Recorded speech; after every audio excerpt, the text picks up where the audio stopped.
You know, it's hard to believe that it's the new year already. It's the time when many of us made those New Year's resolutions and try to stick to it. But do they actually work? Many of the gyms are filling up with good-hearted people with good intentions. Is there a secret to keeping those resolutions?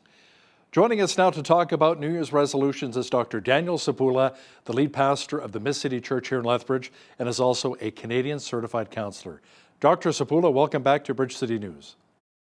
Thank you so much and Happy New Year. It's so good to see you. Happy New Year to you as well. First of all, let me ask you, did you make any New Year's resolutions? Yes, I did. Is that okay to say this online? My New Year's resolution is this. Don't bring your cell phone in the bathroom.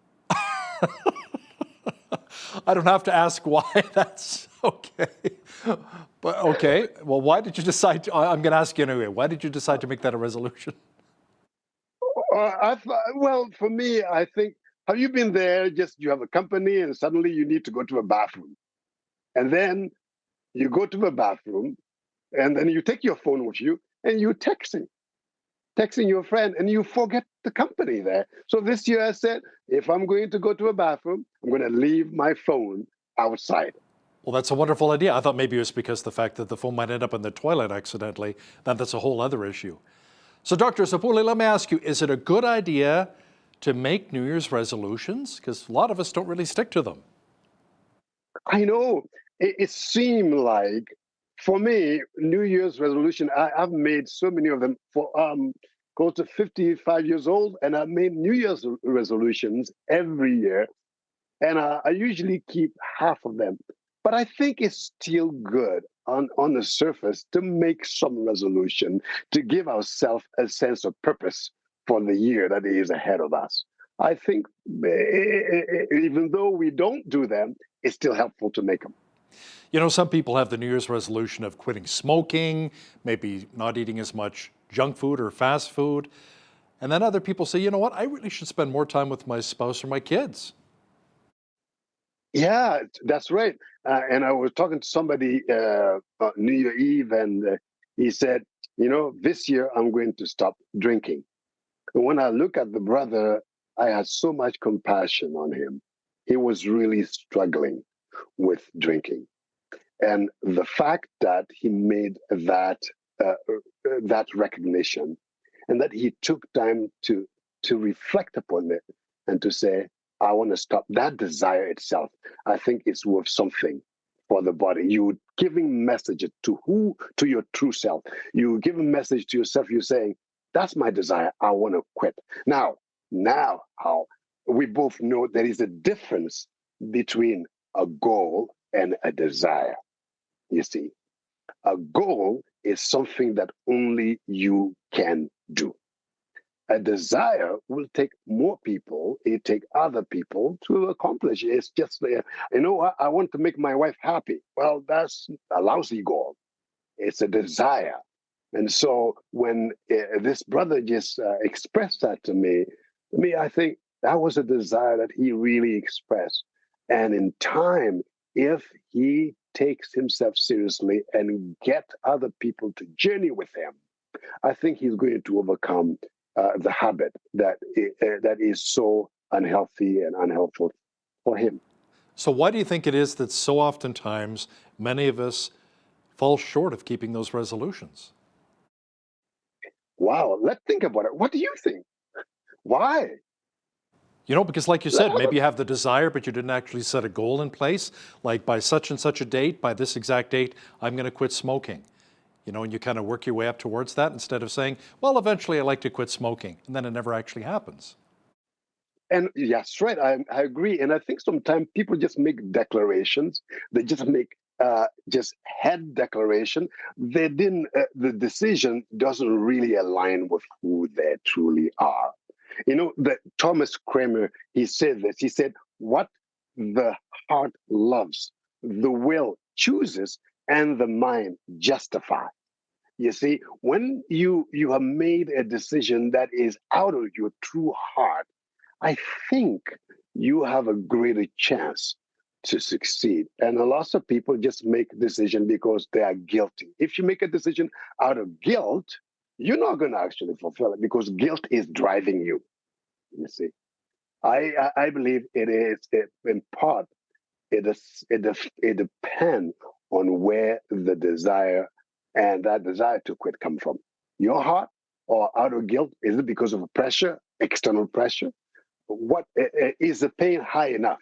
Because we both know this. Sometime, if the pain is not high enough, people don't change.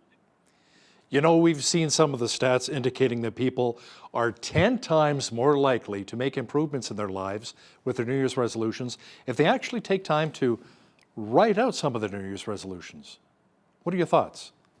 I like that. I like the idea of writing down my thoughts, writing down, and that way you get a visual.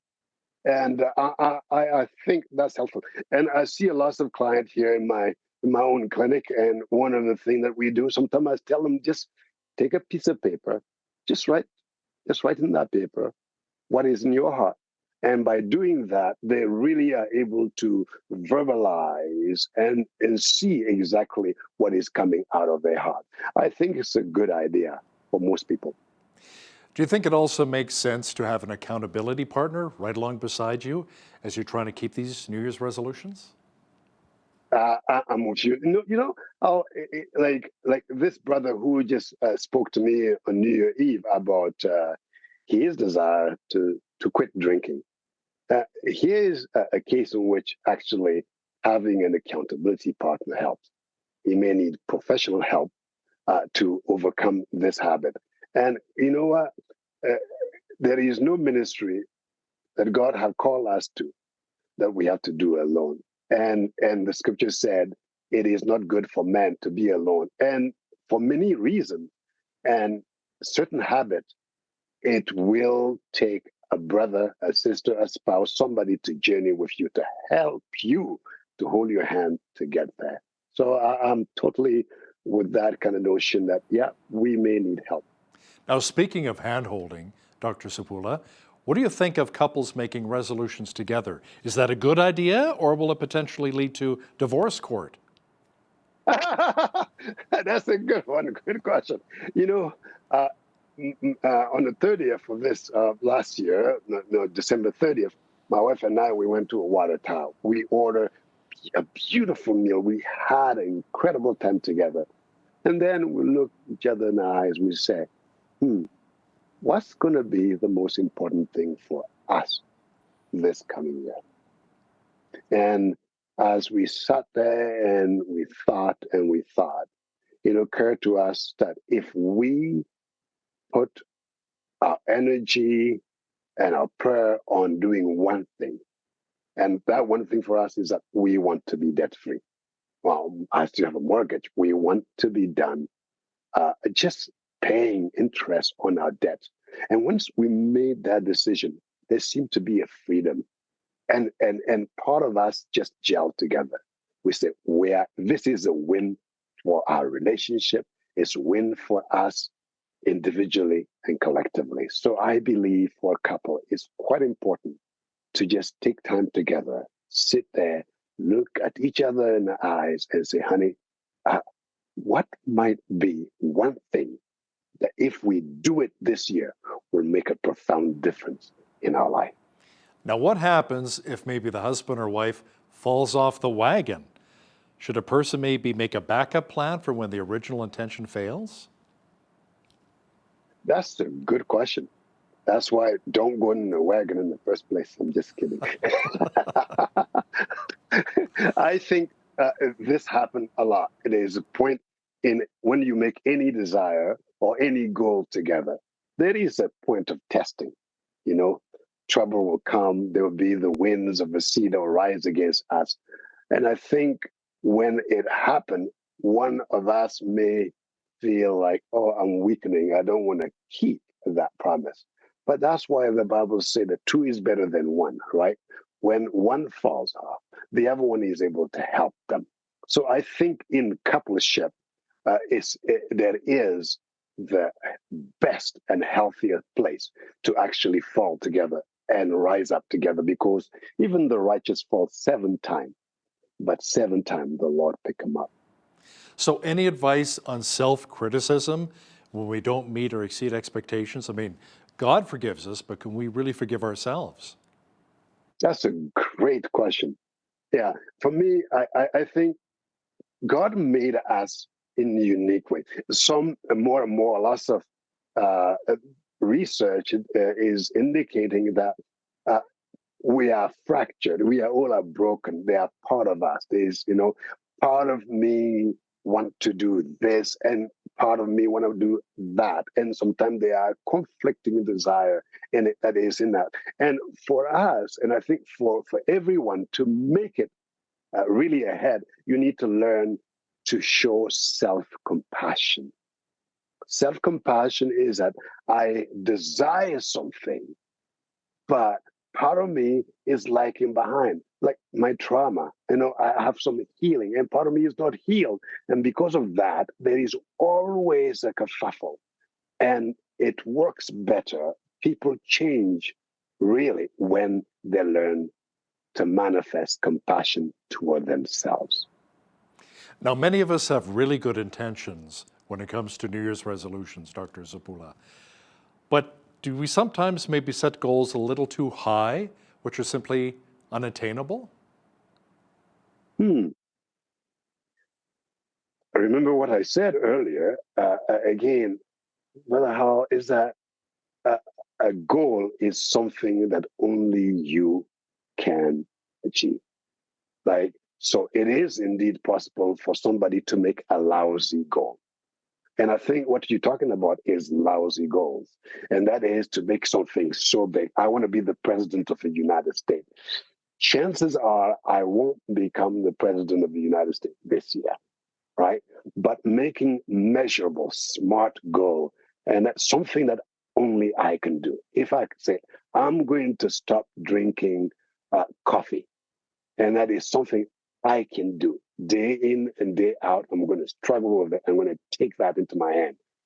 And it depends on me to do that.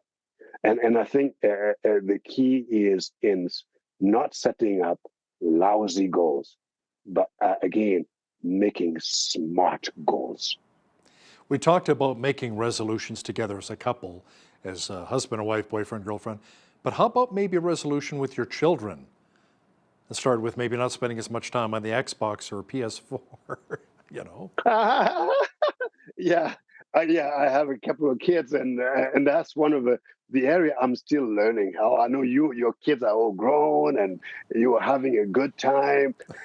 Me, I'm still struggling, and they're young, and part of them they want to play, they want to do games, and I'm trying to actually I'm learning in that area, but I think there's something quite powerful to sit down with your kid and to say, hey, here's what is important. What is important for us as a family? I want more relationship with you. Can we overcome this? Like my daughter decided to fast from Instagram, and she said, Dad, help me. And we created a system to actually hold her accountable. And it has been now almost a year, a half a year, and she was able to actually hold herself up from Instagram. And I think in the new year is a good time to be able to sit with your kid, not to impose on them, not to lord it on them, but to sit down and to express what the pain is, the collective pain. That way we can work together toward what healing looks like for both of us. Many would argue to be very successful, we often need a better mindset to help form better and new habits. But we have the tendency sometimes to make excuses for not keeping up with those good new habits. Any advice, Dr. Zopoula, on how to avoid making excuses? Hmm. Excuses are only stories that we tell ourselves, right? And so part of what it means to live a healthy life is to actually check the story you tell yourself. I always say, and I repeat, you are as healthy as the stories you tell yourself. And so telling yourself a better story, like, if I wake up in the morning and say, you know what, it's snowing outside, I'm not going to actually go for a walk. I love going for a walk. But actually trying to say, is there an alternative story I can tell? And here's the thing, if I don't go for a walk, I'm going to die very early. I don't know. I'm just making stuff up. But telling myself a better story, it helped me live my life more meaningful. And also having the sense that, you know what, there's going to be a reward at the end if I do what I set myself to do. And I think in making a SMART goal is also setting up reward. So for when I accomplish this, here's how I'm going to reward myself accordingly. You know what I'm talking about? Oh, yeah. And you know what's funny when you talk about going for walks? I'm a dog owner, so I have no choice. My dog takes me for walks all the time, which is healthy for both of us, right? It's a good thing. That's a good thing. So maybe you see that's a helpful thing. Maybe some people need to go and get a dog. I no, don't. You know what? My family decided during COVID to get a dog. How I that was I couldn't believe it. I don't like having animal in my house. Growing up in the bush, we have dogs, but dogs were outside. But I given $3,000 later. $3,000 later, we have this little Aussie doodle that we have, and now somebody have to go for a walk with that dog. That changed our family, and then as I sit here and I think about it again and again, I think some people need to get a dog. Amen to It will that. help you get out of the muck of just sitting around and watching TV and eating pop and chips. Dr. Daniel Zopoula is the lead pastor of the Miss City Church here in Lethbridge and is also a Canadian certified counselor. Dr. Zopoula, thanks so much for talking to us today about New Year's resolutions. Thank you so much and Happy New Year.